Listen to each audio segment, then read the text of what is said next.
Dengan perkembangan teknologi dan derasnya arus informasi, kita semakin tahu akan banyak hal. Namun, apakah itu menjadikan kita peka terhadap hal-hal yang menyangkut tentang kemanusiaan dan hak asasi manusia? Sesuai dengan tema yang akan kita bahas hari ini tentang HAM dan Rule of Law. Sebelum kita membahas tentang salah satu tema yang kita angkat, yaitu tentang pembulian dan pembunuhan berencana, mari kita saksikan bersama tentang pembulian dan pembunuhan berencana.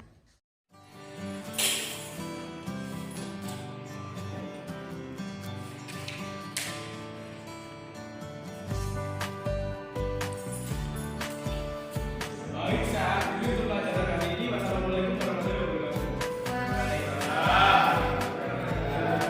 Tugasnya jangan lupa dikerjakan ya.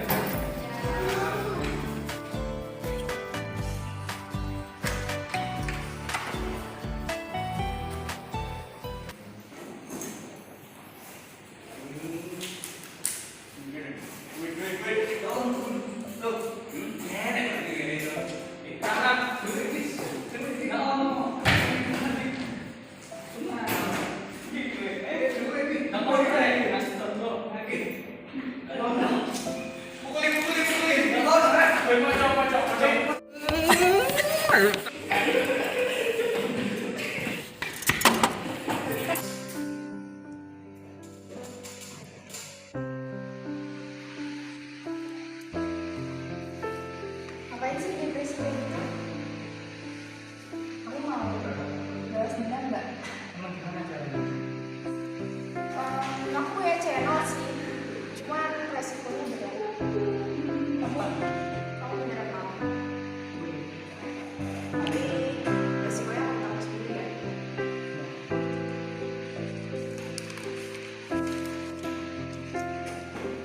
Duluan ya.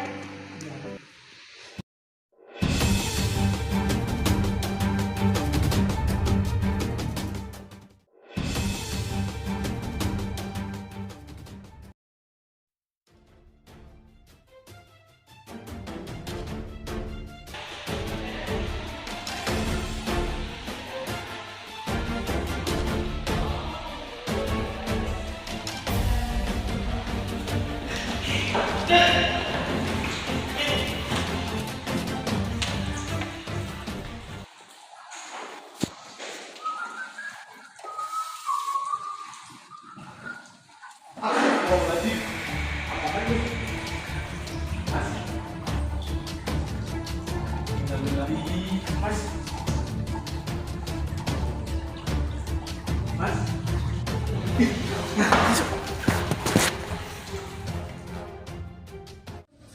Kita sebagai mahasiswa harus bisa mencermati dan mengamati bagaimana sih kronologinya dan mana yang benar dan mana yang salah menurut pendapat kita masing-masing.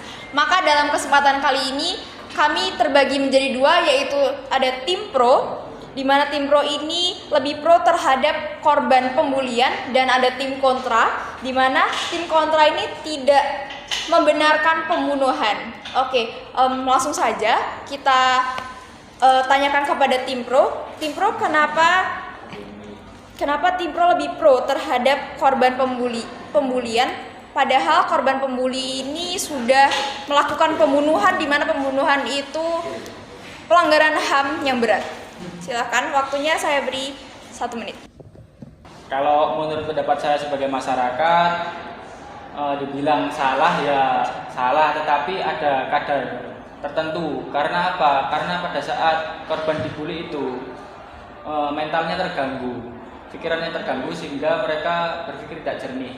Nah, pada saat mereka berpikir tidak jernih ini, apalagi mereka mendapat pengaruh dari orang lain, pihak ketiga, sehingga mereka bisa melakukan hal apa saja yang di luar nalar. Oke. Nah, sebaiknya kita lihat kondisi pihak yang dibully ini, kita bawa ke psikologi, bagaimana keadaan mentalnya, apakah baik-baik saja atau tidak. Itu aja sih kalau menurut saya. Oke, berarti pada intinya seorang bisa melakukan hal-hal di luar nalar jika dia sudah menghadapi tekanan yang sangat berat, begitu? Iya, kalau kita dalam posisi stres. Oke, tunggu sebentar. Kita lihat dari sisi teman-teman kita yang kontra dulu ya. Tim kontra. Iya. Kenapa Anda membantah dan tidak membenarkan pembunuhan itu secara sebelum terjadinya pembunuhan sudah ada pembulian? Bagaimana? Lihat dari manapun itu pasti apa ya, kayak berpikir dulu lah sebelum melakukan gitu. Tapi kan ya karena tersebut terhasut dendam gitu mungkin. Jadi tapi pembunuhan itu tetap tidak dibenarkan walaupun backgroundnya memiliki kayak apa cabuli gitu. Ya menurut saya sih itu. Pembunuhan itu tetap tidak dibenarkan ya dalam bentuk apapun, maksudnya walaupun orang itu dalam kondisi stres atau terburu, tapi kan itu soal nyawa gitu, dan hidup orang lain dipertaruhkan di situ.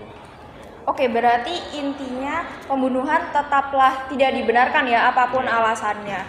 Kalau begitu, saya mau nanya sekali lagi nih ke tim kontra. Lalu dari sisi korban pembunuhan itu jelas juga salah dong. Dia membuli.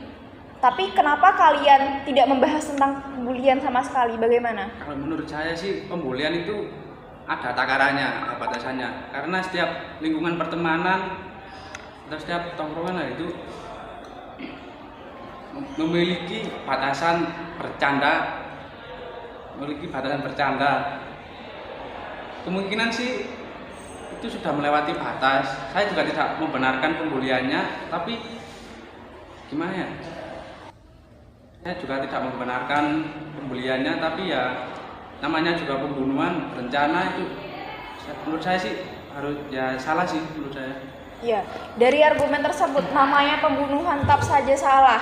Meskipun dia depresi, meskipun dia menghadapi tekanan, tapi membunuh juga tidak dibenarkan. Bagaimana menurut pendapat saudara Andi? Menurut saya karena ya saya setuju dengan pendapat teman saya.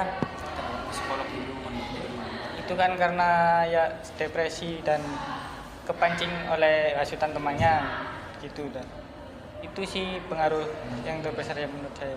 Wah iya, di video tadi dijelaskan juga pelaku pembunuhan terpancing.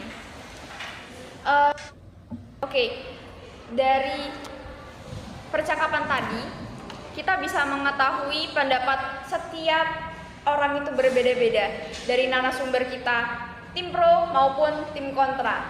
Nah, sekarang kami ingin tahu bagaimana sih pendapat teman-teman dan mari kita lanjutkan diskusi kita lagi di dalam kelas. Terima kasih.